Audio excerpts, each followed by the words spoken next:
Salut à tous. Donc aujourd'hui on va voir comment on fait des vases. Donc les vases c'est... on peut faire des vases mais je vais plus vous expliquer le mode vase. Donc le mode vase en fait c'est le fait de faire une spirale.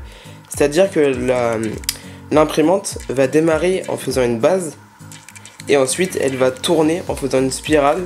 Donc il n'y a qu'une paroi. Et donc c'est un mode très pratique car il nous permet de faire des impressions comme des vases comme ceci très rapide. Donc 4 heures pour ça. Puis c'est en moyenne 4 heures, 4 à 8 heures un vase. Et donc ça peut faire des grandes pièces et on peut mettre de l'eau dedans. Donc il y a des milliers de modèles sur Cineverse, My Mini Factory, Cult, etc.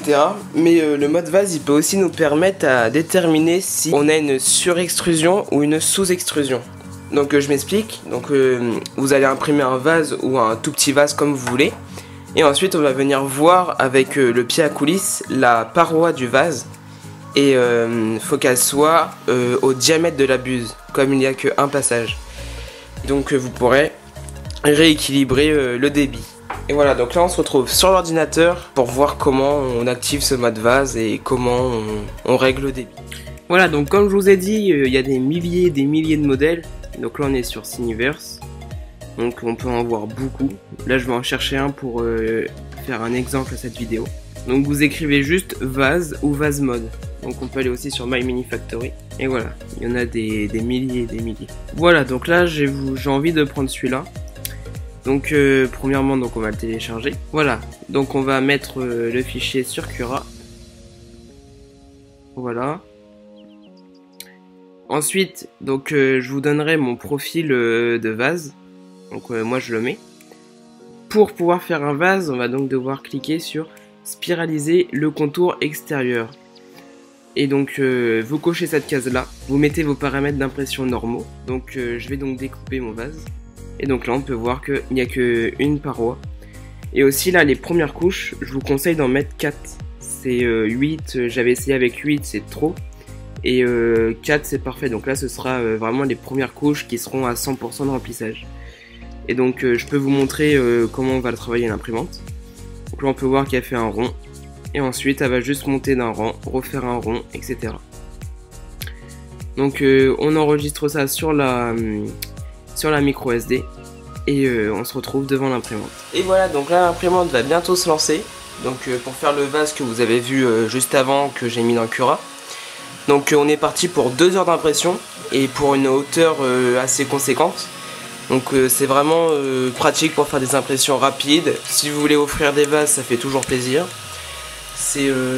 J'adore ce mode parce que on peut faire, si on a envie de faire une impression vite fait et qu'on n'a pas vraiment le temps, on peut faire vite fait un vase.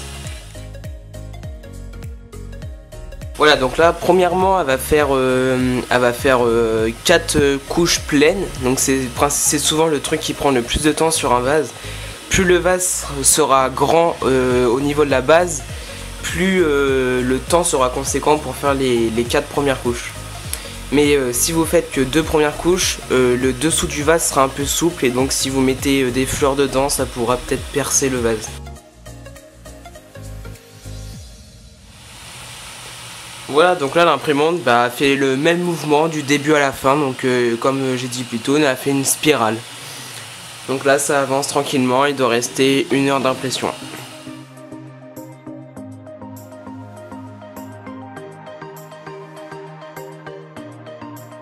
Et voilà, donc l'impression vient de se terminer. Donc voici le vase, il est super bien fait. Et donc on va pouvoir faire la vérification. Donc pour ça on prend un pied à coulisses. Et on vient mesurer ici. Et donc là, moi je trouve 0,4 mm. Ma buse est en 0,4 mm.